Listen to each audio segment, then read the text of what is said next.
Part of the job description was you will be part of a team that protects free speech online, which makes it seem very heroic. Felt like you were putting on a cape, working at Google. Over the past year, I've been reporting on the lives of Facebook's content moderators in America, and they've told me about their low pay, their dire working conditions, and in some cases, the long-term mental health consequences of doing the work that they do. A content moderator is kind of like a police officer for the internet. If you ever see something that you think doesn't belong on a site and you report it, that report is going to be reviewed by a human being. And while a lot of what they see is really benign, like spam, for example, some of it's really disturbing. I'm talking about murder, terrorism, and child exploitation. Recently, I started seeking out people who did this kind of work for Google and YouTube. I wanted to see how their experiences compared to the ones I'd heard about already. And what I did learn surprised me. Part of, doing our job and how they would make us kind of feel better about it was that, you guys see this so other people don't have to see this, right?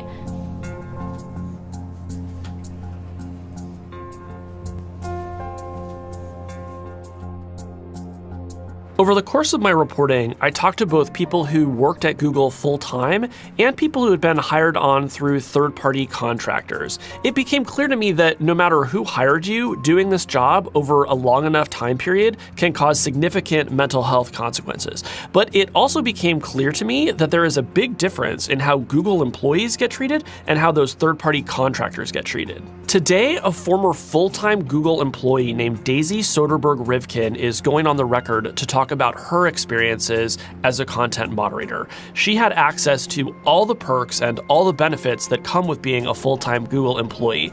But at the end of the day, that didn't save her from the consequences of doing the job. I was a legal root removals associate, which is a very fancy way of saying I was a content moderator at Google. Let's talk about what the job actually was. You show up, you have your orientation, you sit down at your computer, it's time to do your job. What is your job?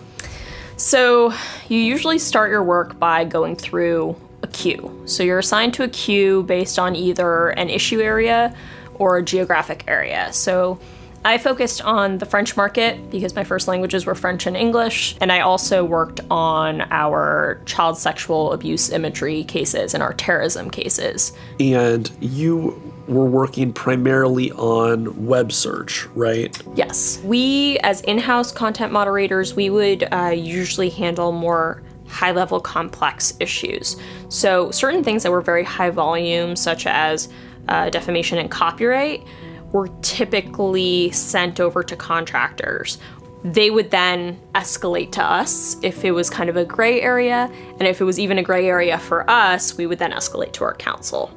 So it was kind of levels of how specialized we were. At what point did you start to feel like you were seeing more disturbing stuff than you expected? Very early on, they said we would be analyzing child sexual abuse imagery, but I remember very clearly in parentheses it said this kind of content would be limited to 1 to 2 hours per week. When in reality, we were understaffed. So we would be in there sometimes 5-6 hours a week, which is, it sounds like nothing, but it's actually... Oh, it sounds like a lot. It's a lot. Yeah. When did you first notice that doing this job was starting to affect your mental health? When I was walking around San Francisco, actually, and I was with one of my friends, and we saw a group of kids, the toddlers, that were hanging onto one of those ropes so that they don't go far. I looked at them, and then I kind of blinked once, and suddenly I just had a flash of images of some of the images I had seen. Children being tied up, children being raped at that age. This is 3 years old. I kind of stopped, and I was kind of blinking a lot, and my friend had to make sure I was okay, and I had to sit down for a second, and I just exploded crying. She was like, "What just happened?" And I couldn't explain it to her, and I just these racing thoughts, and then an instant panic attack. I was having nightmares. I wasn't sleeping. I had spent multiple days just crying in the bathroom. And, I was having all of these panic attacks. And my work productivity just dipped. And finally, my manager was like, listen, we really need you to step up your productivity game. And I just snapped, and I turned to him and I said, do you understand what we're looking at? And we're not machines, we're humans. So we have emotions, and those emotions are deeply scarred by looking at children being raped all the time and people getting their heads chopped off. It was like there was no escape. And I finally snapped, and they took that as, oh, she needs to take a second. She needs to breathe. And I said, no, I need to leave. The free food, the nap pods, all these benefits, this doesn't mean anything if this is my day-to-day. Daisy helped me understand how hard this job is to do, even when you work in the greatest office in the world. But the truth is that most people don't work in an office half that nice. One of Google's biggest projects that it has to moderate, of course, is YouTube. And when it comes to YouTube, Google has decided to give most of the work of content moderation to third-party contractors. Recently, I went to Austin, Texas to meet with a group of moderators who work for Accenture on the YouTube project. Specifically, they work on what is called the VEQ, VE standing for violent extremism. 120 times a day, they review YouTube videos that have terrorism, graphic violence, and other disturbing content. You're about to hear from one of them, and we've altered the audio to protect their identity. So at the beginning, they told you can watch some videos and you can take some actions to apply YouTube policies. But you don't feel how this is going to impact you. In some ways, the content moderators who do this work for Google and YouTube are treated better than the ones who work for Facebook. Most prominently, they get 2 hours of break time each day, basically 2 hours of paid leave in which they can recover from the challenges of doing this work. But most of them aren't able to take a full 2 hours a day. They force you information to have to be sitting only this 5 hours a day. And if you don't, there's will be emotions, schedules will be changed, you will be unchecked, and this is going to affect my work life. I will not take my 3 hours.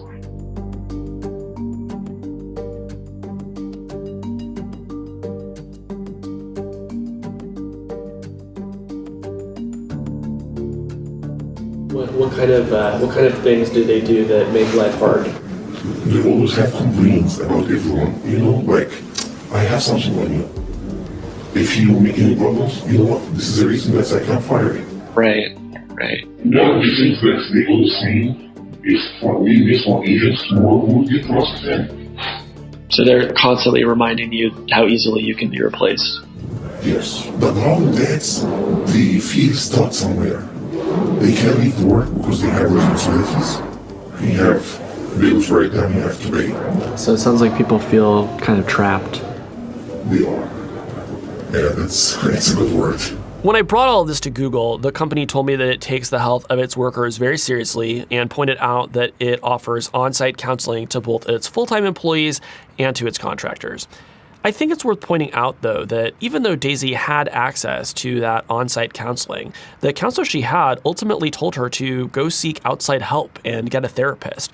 Daisy also eventually took medical leave and ultimately got an emotional support animal to help her.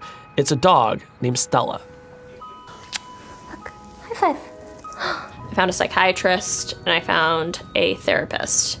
The psychiatrist put me on antidepressants. I was diagnosed with chronic anxiety and PTSD. And then I started seeing a therapist just to talk through these things. And she said, is legal removals associate anything close to a content moderator? And I said, it is a content moderator. And she said, trust me when I say you are not the first person that I've seen with this particular issue. It seems like recovering from doing this job has itself been a full-time job. Oh yeah. Whenever someone talks to me about content moderation, I say I'm a recovering content moderator. They're like, oh, you talk about it like it's like alcoholism. And I said, well, you never fully recover. One of the things that is so interesting to me about your story is that you are one of the very few people I've talked to who did content moderation as a full-time employee of a company rather than a contractor. You had access to 6 months of paid medical leave. A contractor who's like moderating for YouTube in Austin doesn't have that same access. I had those months to think about my choices and to think about ways out without having to deal with unemployment or having to deal with, how am I going to pay rent? And I know those contractors don't have that opportunity. The contractors I've talked with in Austin are making $18.50 an hour, about $37,000 a year. Does that seem like a high enough wage given some of the risks involved? Absolutely not. There's never going to be enough money to make this okay. I'm going to be clear about that. But I think that you need to pay contractors proportional to what they're going through, the impact of their work, because this is so vital to the business. Let's put a fine point on it. Google can't exist without the work that you did, right? Like you were responding to official legal requests from governments that would have otherwise shut Google down in their country if you didn't respond. Exactly. So this is very high stakes work. And yet for some reason, these companies have just chosen not to value it. Yeah, I think that contractors are so essential, especially considering how much volume we have. We need as many people as we can doing this work, but we also need to change the overall system and the overall structure of how this work is being done, how we support these people, how we give them tools and resources to deal with these things, or else these problems are only going to get worse. Hey, thanks for watching, and don't leave any comments. It will only create more work for the content moderators. But if you want to know more about what's going on with our wayward tech platforms, I write a daily newsletter called The Interface about the collision between big social networks and democracy. You can find it and subscribe for free at theverge.com. Are you guys talking to each other? Are you guys on break? You're like, dude, you won't even believe what I just saw today. Is it constant hearing of, like, visually? Is this a location near Facebook headquarters? Are you offsite? Give me a visual of what this looks like and the relationship amongst each other. So that give me a little bit of the optics there. All right. So this was third party. It was not Facebook. It was a third party vendor named Cognizant Technology Solutions. And so Cognizant had a deal with Facebook that they were going to take a part of their content and they were going to work with it off-site. So they had their own sites, and we did have some people from Facebook stop by occasionally to see how everything was going. I remember I saw one of Mark Zuckerberg's personal lawyers there once. But for the most part, this was while we had the Facebook tech to go do all the stuff, and we had all Facebook's content, it was managed directly by Cognizant. And so going forward with that, it was in Tampa, Florida, and it was in this place called Woodland Center. So it was just this kind of giant parking lot, kind of just in the middle of nowhere. And it was just this small building that had it there. And you walk into the building, they have a security guard in front of there all times. You're not allowed to bring any pen, paper, pencils, anything you could record or like take any notes on. Not even your phone, so you can't have a phone on you while you're working. No, you cannot have your phone on you. If they see you with your phone, they just immediately fire you. And I'm dead serious. They just can you if they see the phone, because the way that they describe it is all of this is other people's sensitive content. So they don't want anybody recording, taking notes, anything, which I understood for like the phones, but for like pencil, paper, they didn't even allow that in there. So you go in there and basically you have these two incredibly small bathrooms that only have about 2 toilets, 2 urinals in the male bathroom, and I believe just 2 toilets in the girls' bathroom. And this place housed about 1,000 people. So it was terrible conditions for the bathroom. And so you have these two small bathrooms, then you have this kitchen area. And it was just a very small cafeteria. It was just very banal. There was nothing really there. They did set up this little store there, and every week they would give you $20 on a card, and you could go eat whatever you wanted to as long as you didn't go over your $20 at this little store. But for some reason, all of the food there was junk food. And sometimes they would have like fruit cups, salads, but all the people that were higher up got all those. So it's like the team leaders, the trainers, they were able to get the good food. And so everybody else was really just eating junk food all day. And what really kind of hurt me a lot is I would see this graphic content, and what my people would tell me is like, hey, go grab something there, go cheer yourself up. So I grabbed like, a chocolate milk, some donuts, and I put on a lot of weight while working there. I actually weighed over 300 pounds when I left. I have lost about 41 pounds now since then. And I put on some good muscle. I'm very happy about that. But it was a very unhealthy lifestyle, just not for me, but for everybody that was working there. So after that, you just have these two main wings, and they are just filled with computers. There's no cubicles, no nothing. They say that they wanted it all open, but it was just nothing but computers, and there was nothing else there for us. They had this one tiny room in the back corner, what was supposed to be like a calm down, relaxing room, where it's like, if you need to calm down after seeing this content, you could go in there. They had like Legos, they had like a little billiard board and all that, but no one was ever allowed in there because they would like time you obsessively if you ever got up from your seat. So it would be like, if you go to the restroom, they would literally put a timer on your computer, and if it goes over the amount of time, you're going to get yelled at by the boss for going over the time.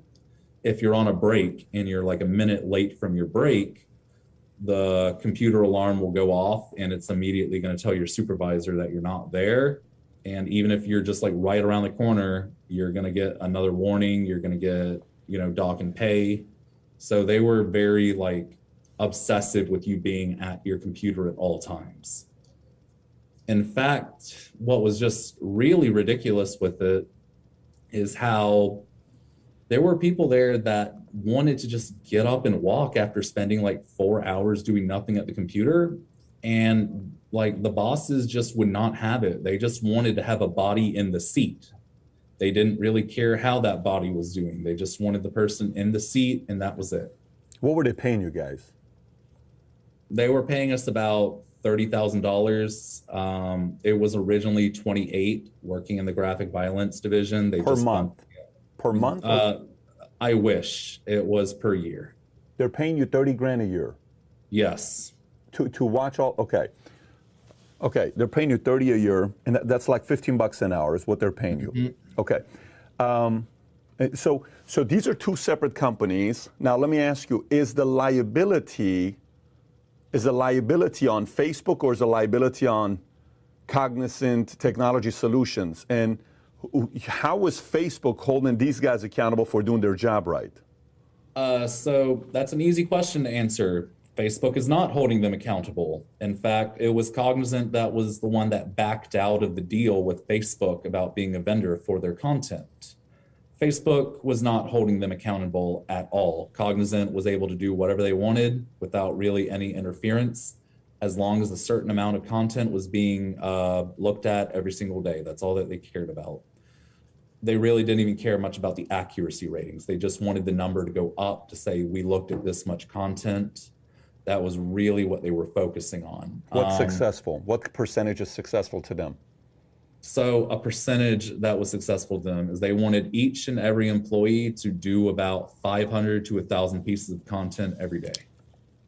And I was usually doing about 100 to 200 contents on usually a day where there was not much going on, because going through this content, when you're in a specialized area, you have to not only just action it, you have to go through the internet, find out the source of it, if you can find it, verify if it's real or not, Make sure you have the links, make sure you say how you found it, and then write up a report on it.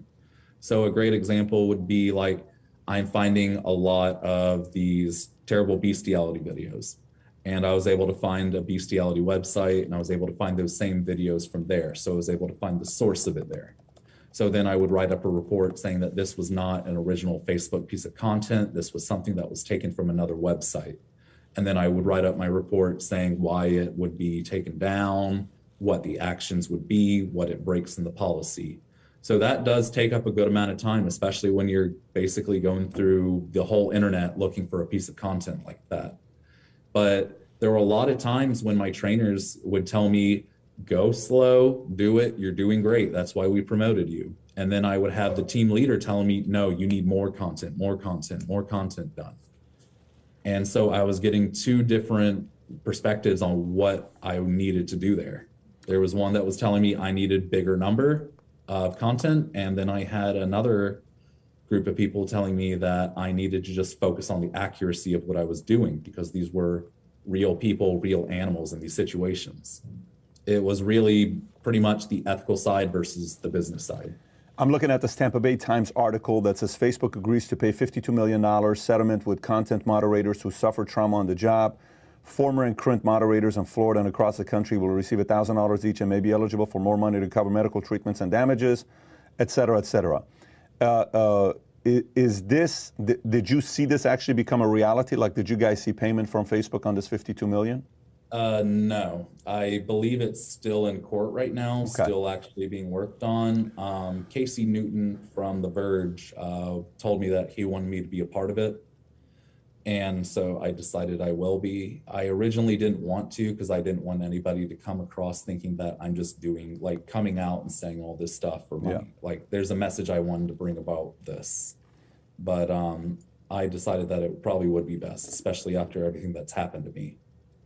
And then there's another article that says a total of 556 employees will be laid off early next year from a controversial facility near Carrollwood that monitors Facebook for banned content such as hate speech, bullying, threats, and videos of violence against criminals and children, violence against animals and children. Cognizant Technology Solution, a contractor for Facebook, plans to close its operations at 7725 Woodland Center Boulevard, about 2 miles north of Tampa International Airport. Is that the facility you were at? That is the facility, yes, sir. Crazy. So you remember when this story came out, because this is 2 years ago, a year and a half ago, give or take.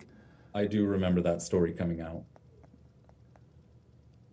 So you said Cognizant Technology Solutions dropped Facebook. Yes. Why did they drop Facebook if it's an account that's paying you good money? I believe it was just the bad amount of publicity that they were getting. Last I heard about it is their stocks were starting to drop, and there was a lot of negative news going on about how they were treating everybody by being a vendor for Facebook. So they decided just to drop the account altogether. Is this the same Cognizant company that's a publicly traded company doing like $16 billion a year, like doing revenue is, 16.65 in 2020? Is this the company? That's the company, yes. Got it. Interesting. So I'm sure they don't want that kind of publicity to be tied to that. Is that their business model, though? Like, do they do this also for Twitter, YouTube, Facebook, LinkedIn, other sites as well? Or was this like a singular project that they took with Facebook? As what I was specifically told is that it was not in Florida, but it was in Texas. There was another branch of Cognizant that was doing the same thing we were doing, but instead of Facebook, Instagram, it was Twitter. So if you like this little short clip from an interview I did, click over here to watch the entire interview. And please don't forget to subscribe to the channel. Take care, everybody. Bye-bye. I would basically just come in, find out what my target is for the day, press the button, just go, and the first piece of content, boom. It's just there on the screen in front of you. You take a look, you make a decision, you press a couple of buttons, it goes away, and the next one loads, and the next one, and the next one. And you are seeing dead bodies and murders, or people celebrating having killed somebody, dogs being barbecued alive, and you are seeing these images. It took me a long time to understand how much this stuff had affected me. I never even believed in PTSD. I thought it was just people being useless. And it's been very hard for me to find these really difficult emotional reactions when I talk about this stuff, and I've had to be through therapy and take a lot of time just working on myself to get through this.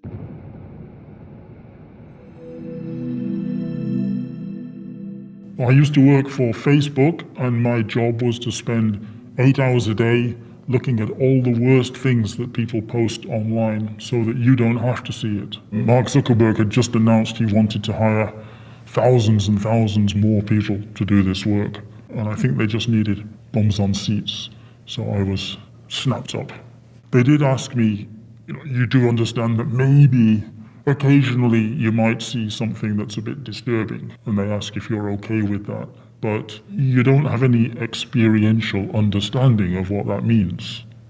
It's really difficult to quantify how much of it was of a particular type or how extreme it was.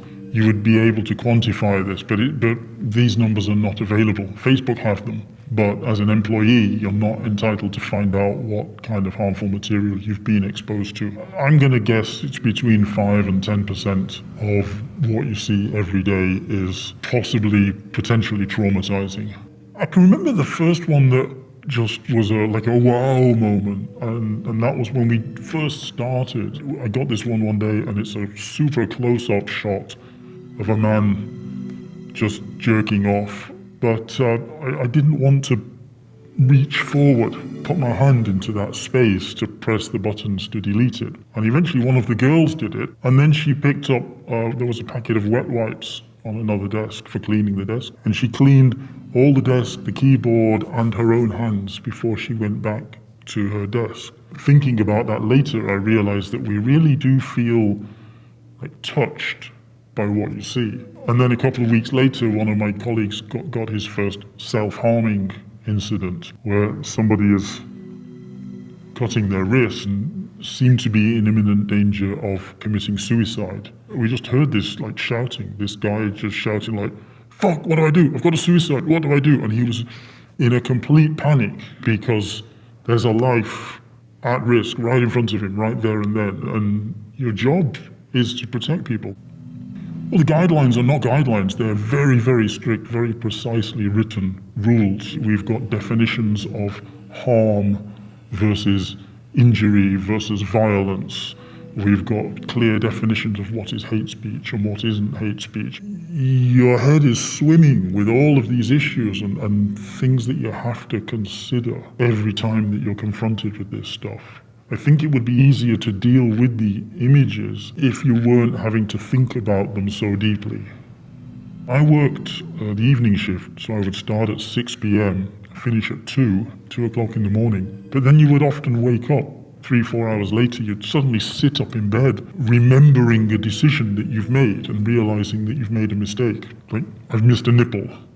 You remember some image that you'd seen and you suddenly realize that there was a naked girl on one side or an ISIS flag in the background. So now it should have been deleted under the terrorism policy. So you're obviously replaying this stuff in your head unconsciously while you're asleep. But then you're not allowed to talk about your work with anybody. We've all signed non-disclosure agreements, the Facebook omerta. We've all been told again and again, don't ever tell anybody what your job is. There was a wellness team on site, and they were responsible for resilience training and mental health issues, but they're not trained psychotherapists, psychologists, they're not mental health professionals. So you're at work and you get an email coming around saying, "Hey, we're having finger painting in the canteen this evening. I'm here to save the world. I'm looking at war crimes and child abuse. I haven't got time to go and go finger painting." So it was window dressing. The supports that were there were totally inadequate. For me, there was a creeping awareness and a loss of faith, a lot of hope. And it's just become this mindless drudgery where you've desensitized yourself from what you're seeing on the screen in front of you. But when I left, I was just relieved. And then I got a phone call from a journalist. Somebody had given them my number, and she wanted to talk to me off the record like this about the job. And she asked me these questions that you've been asking me about the content, the stuff that you see. And it was the first time I had addressed that I'd faced it. And it completely overwhelmed me. And I broke down and cried in a coffee shop. I was lost. I just didn't know what the fuck I was doing, what was going on. I was totally bewildered.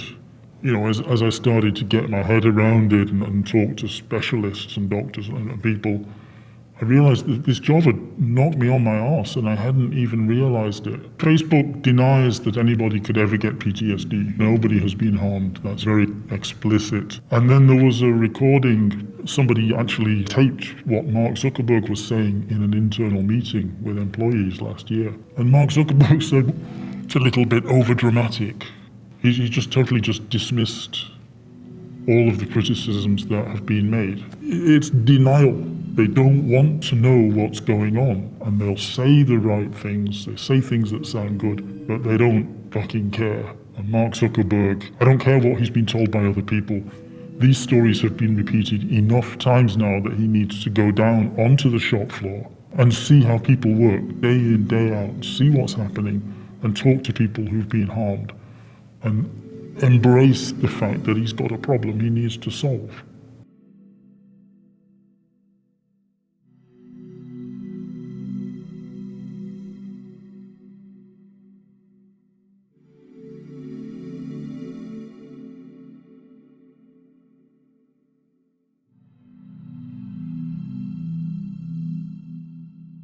Facebook censored me. Now I've learned that Facebook also censors a bunch of people who report on science. Please welcome Michael Schellenberger. People like an environmentalist who Time magazine listed among heroes of the environment.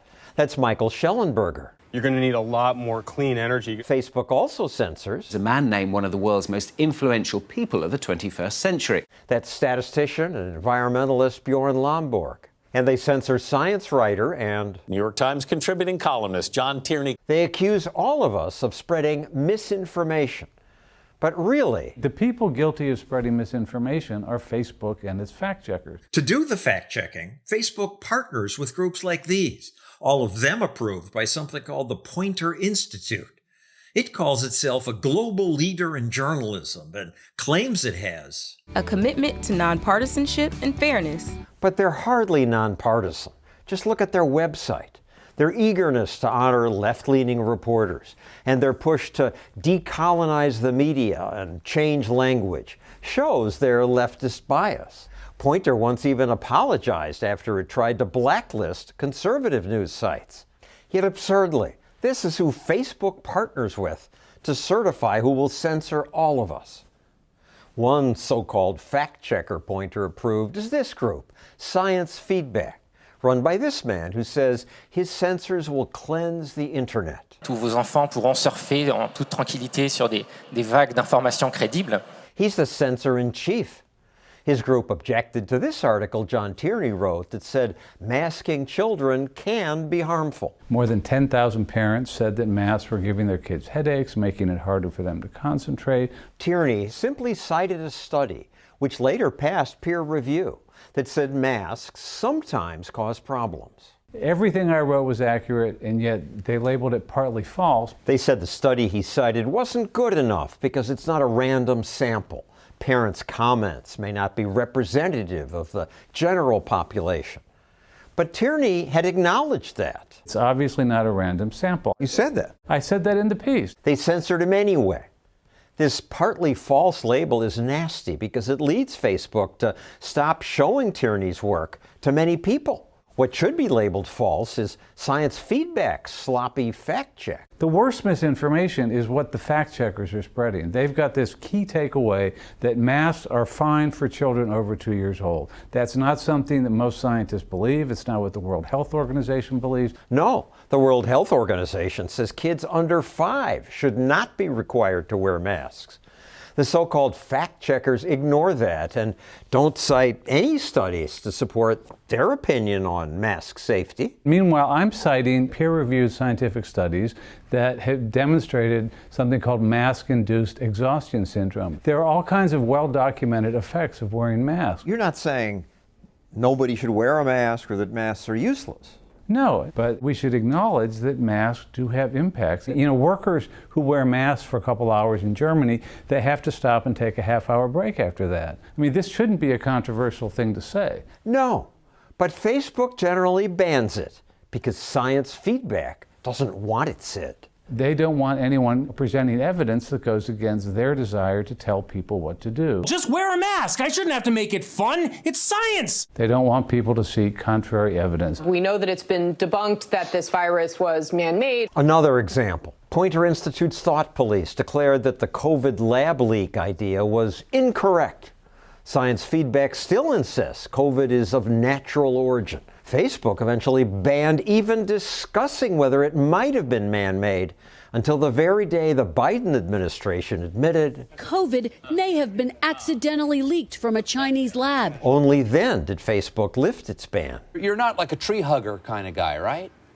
I am sort of a tree hugger. Global warming's another subject science feedback does not want people to see certain information about.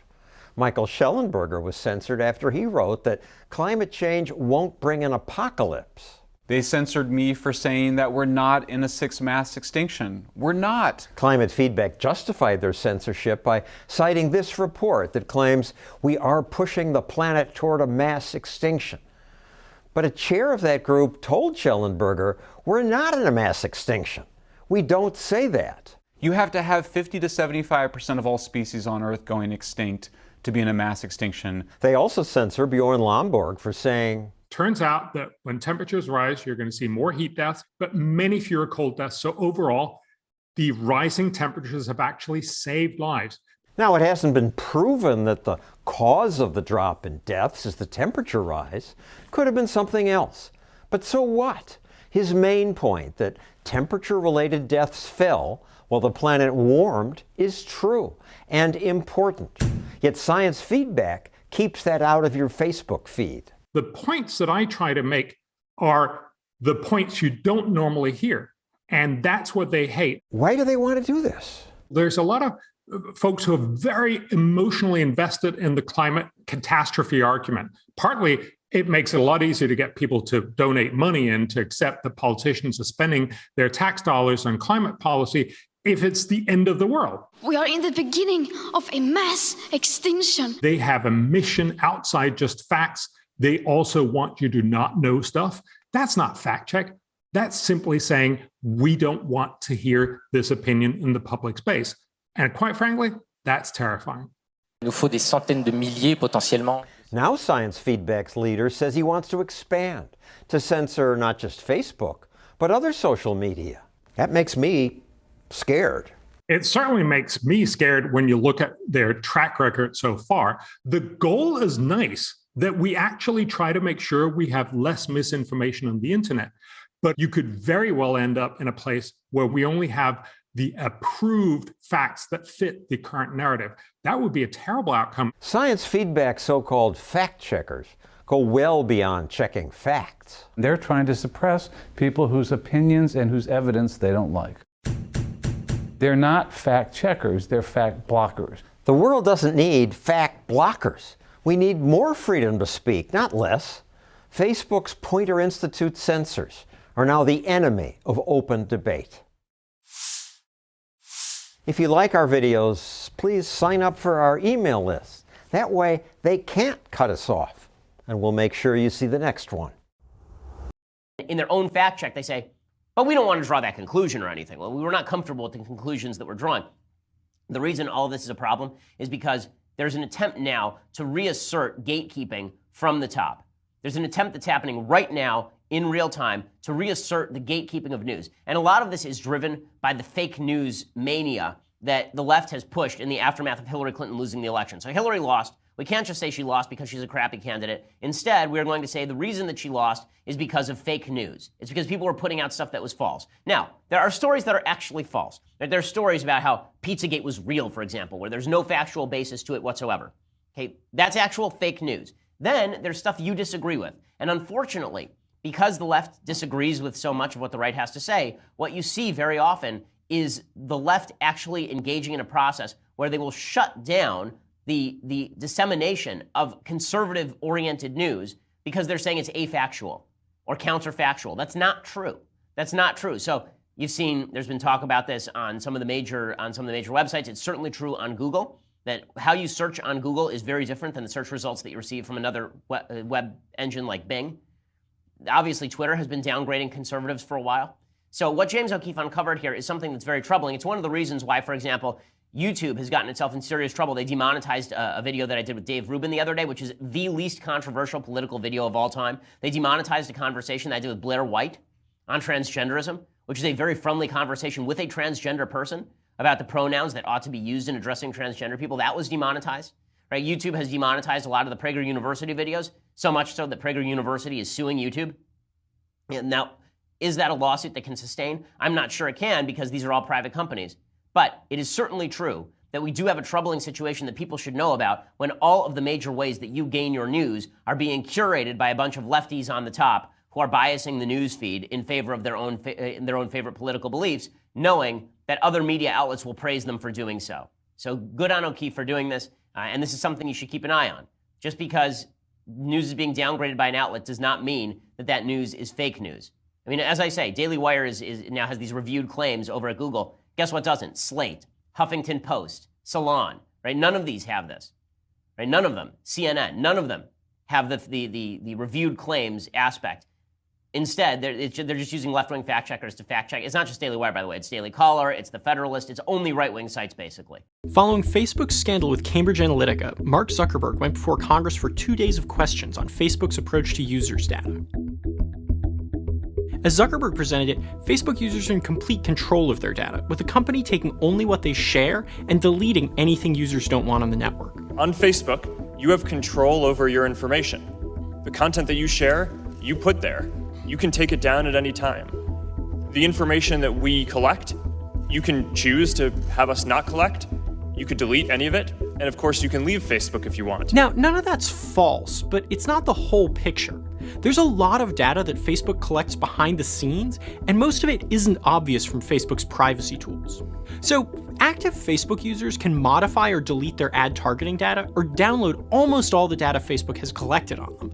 But there's a lot of data that falls outside the reach of those tools. You've said everyone controls their data, but you're collecting data on people that are not even Facebook users, that have never signed a consent, a privacy agreement, and you're collecting their data. And it may surprise you that on Facebook's page, when you go to I don't have a Facebook account and would like to request all my personal data stored by Facebook, it takes you to a form that says go to your Facebook page, and then on your account settings, you can download your data.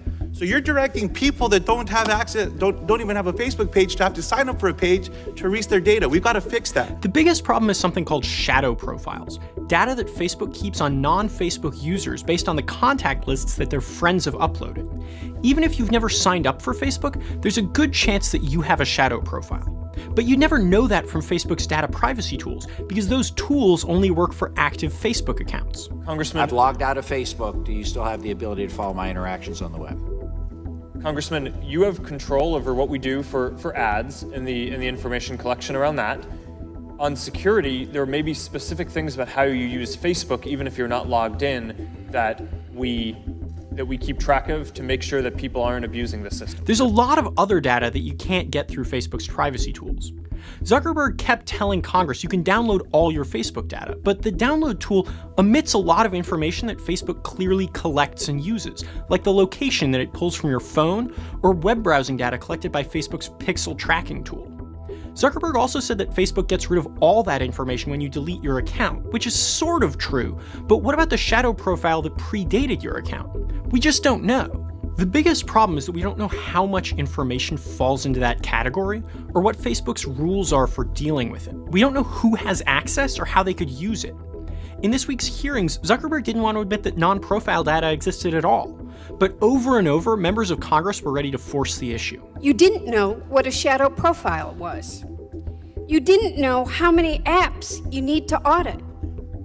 You did not know how many other firms have been sold data by Dr. Kogan, other than Cambridge Analytica and Inoya Technologies, even though you were asked that question yesterday. And yes, we were all paying attention yesterday.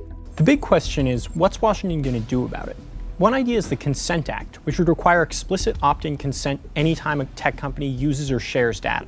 There's also the Federal Trade Commission, which is investigating whether Facebook may have violated an earlier consent decree. But no matter what happens, you can expect to see Washington putting a lot more pressure on Facebook in the months to come. To everyone's surprise, the so-called Internet Censorship Bill became official law last week. Notice of new legislation typically comes from the Government Gazette, but the law was proclaimed on the 25th of February while the system was offline. The law controversially empowers the Film and Publications Board to act as a regulatory body for online content, but it remains unclear how the law impacts YouTubers, Twitchers, and other content creators. Jan Vermeulen is the editor of My Broadband. He's been covering this law over the years and joins us now to explain what it means to you and I. Jan, thank you so much for your time. The law does cover some important things. It criminalizes posting revenge porn, for example. It criminalizes posting images or videos of child abuse or sexual abuse. So there's some important things included in this law. So where does the problem lie?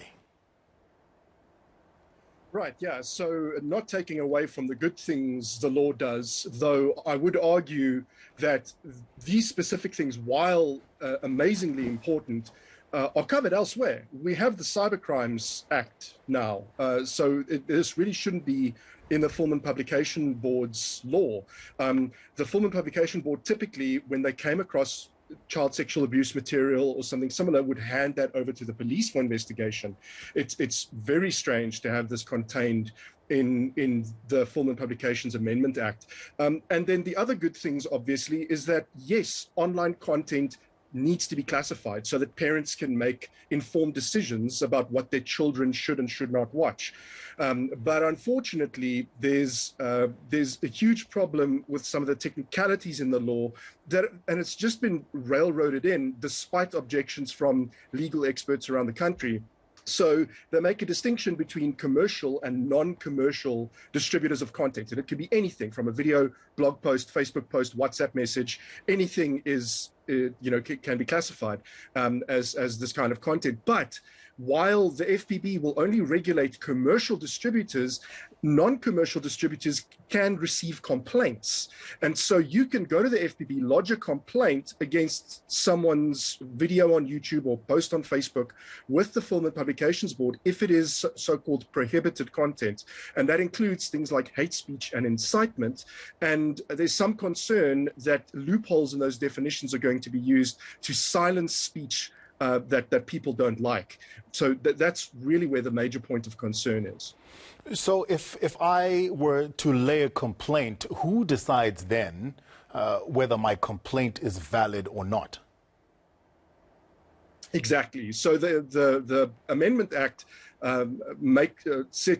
has provisions for an enforcement committee. So that committee is being set up, and part of the concerns that lawyers and regulatory experts have raised is that our courts grapple with this issue when it's brought before them on what is and what isn't protected speech.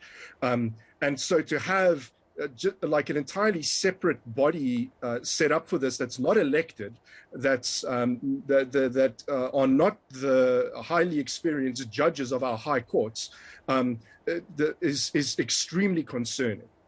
So, Jan, the internet is vast. The definition of film and videos is vast now. TikTok, Instagram, YouTube, Vimeo, the list goes on and on. Is everyone affected by this law? And is it really possible to police it? Yeah, everybody's affected, and great question on enforcement. And that's another concern that's been raised is how are you going, a law is only as good as your ability to enforce it. And what the FPB really wants, and the major thing that it actually wants out of this, I think, is basically subscription fees from these platforms. Netflix, Twitch, TikTok, Vimeo, whoever, all these major platforms must now pay the Film and Publications Board to essentially receive an exemption from having the content on those services classified. And they are then able to what they call self-classify the content standards, which the FPB will now accredit. So while there's some good in there. Honestly, it's a very practical solution to a problem of how to classify the world's online content. It's have the content platforms themselves classify it. There is certainly an element of rent seeking here, where the FPB is really just after the deep pockets that these companies have, and wants to extract the subscription fee out of them. Oh, yeah, it makes sense when you bring it down to the money, Jan. With instruments like VPNs at the disposal of content creators or people who post things online, is this not a futile law? Because if I want to post something that's against this law, I could just use a VPN and pretend I'm in New York. Right, and certainly you would not host it on a South African server that's under the jurisdiction of the Film and Publications Board. But if you're still in South Africa, then you can be prosecuted under this law, right? So regardless of where you post the content, if it's on Facebook, for example, which is a US-based service, and potentially your content isn't even hosted in South Africa, though actually it really is. The fact is that you can be prosecuted under the law so long as you're in South Africa. So if you're a political dissident, let's say in the next 6 years, we get ourselves our very own totalitarian regime that wants to suppress political speech in South Africa using censorship laws like this, then your safest course of action would be to hop the border and do your political dissidencing from there. Because otherwise, these laws could potentially be used to come after you. And that with some caveats, right? So I'd expect that Google and these companies would have some kind of deal with the FPB for self-classification. And then the worst that should be able to happen to you is a takedown request gets filed with the platform that you're using to host this content, and your stuff just gets taken down. But even that is a point of concern, even if you don't become criminally liable, because there's this agreement between the FPB and what. Boy, has the FTC been busy, targeting not just Microsoft's purchase of Activision Blizzard, but also Meta. I'm going to get straight over to Julia Borston, who has more on all of it. Good morning. Good morning to you, Andrew. Well, the FTC is accusing Meta of trying to exert undue dominance in the metaverse. A high-profile set of hearings just kicked off yesterday on the FTC's injunction to block Meta's acquisition of VR startup Within. Now, Meta and the FTC will be back in court today and again next week. Back in July, the FTC sued to block Meta's acquisition of Within, which operates the popular fitness app in VR called Supernatural, arguing that the deal will illegally boost Meta's market power in the future metaverse business. The FTC claiming that Facebook is trying to create a monopoly in VR fitness apps and that Meta should be developing its own products. Facebook, Meta, and its parent company Meta saying that they don't have the capabilities to develop a fitness app on their own. Meta CEO Mark Zuckerberg and CTO Andrew Bosworth, known as Boz, are both expected to take the stand sometime next week. The outcome of this hearing could say a lot about the Biden administration and FTC Chief Lina Khan's ability to rein in big tech. Now, if the FTC succeeds in blocking this deal, that could have a real chilling effect, not just on Meta's interest in pursuing acquisitions, but also on M&A at companies in many other industries. Andrew? So we've been debating this all morning, the implications of the suit and the implications of both what the suit does in the short term to actually maybe prevent others in the space from trying to pursue other mergers, but also the risk in the long term on the FTC side that if in fact they were to lose, what kind of floodgates that would open? What do you think? Look, I think that there's no doubt that this administration is taking a much more critical eye towards acquisitions. The question is just how successful they're going to be, and how big or sort of specifically antitrust violating those acquisitions are in order to be blocked. So I think this particular Meta case is interesting because it's not arguing about current competitive landscape. It's arguing about the future competitive landscape, right. Because obviously the metaverse is not an incredibly big business right now. So I think each of these arguments is slightly different, more nuanced. And this particular one is fascinating when it comes to these cutting edge technologies, as opposed to areas such as gaming, if you're talking about Activision Blizzard and Microsoft, which are far more mature. So I think the outcome of this is going to be very closely watched, not just by the tech companies, but also by the media companies. Right. I think there are certain sectors where there's this sense that more consolidation is inevitable, but it's not going to happen. It's not going to happen, Andrew, and it's if so this kind of yes. deal is blocked. The feud between President Trump and Twitter continues over the social media giant's new fact-check system. The president blasting Twitter for attaching fact-check warnings to 2 of his tweets about mail-in voting, calling the blue fact-check marks misleading.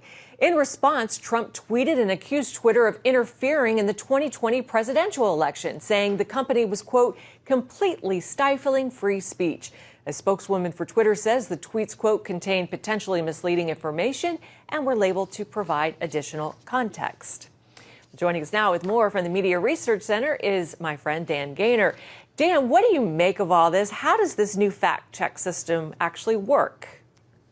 Well, this is something that the left and the media have been pushing social media companies to do for a couple of years now. The idea is they want to restrain not just the president, but certainly he's number one, conservatives on Twitter, conservatives on Facebook and elsewhere. And what it does is, you know, when a tweet is deemed by the fact checkers, in this case, you know, some fairly liberal fact checkers, then they'll alert you. You'll look on the tweet, and you'll see there's a fact check attached to it. It's been very controversial done by Facebook. Facebook's deployed 60 different fact checkers around the world, 9 in the U.S. Conservatives have been fighting with that for some time now because overwhelmingly those fact checkers in the U.S. are liberal, and then things get shut down that are more narrative than actual facts. Yeah, facts aren't facts, depending on your political party, I guess. Well, President Trump today threatened to strongly regulate or even shut down Twitter. What are the chances he'd actually do that? Well, I don't think the president, I mean, short of a national emergency, I don't think the president has the power to shut down a media company. I'm not really keen on him doing so anyhow. But there's a lot of talk on left and right going into what's called Section 230 that set up the rules for the internet and allows companies like Twitter to function with very little restraint as far as people being able to sue if they're libeled or whatever on Twitter. And so, there's a lot of talk about going in and changing that. And I think what Twitter has done here right in the middle of an election is it's given impetus to that kind of regulatory talk. And it's my hope that if there is some sort of change, it won't mean more government power. It might just mean more freedom for those of us who post on social media.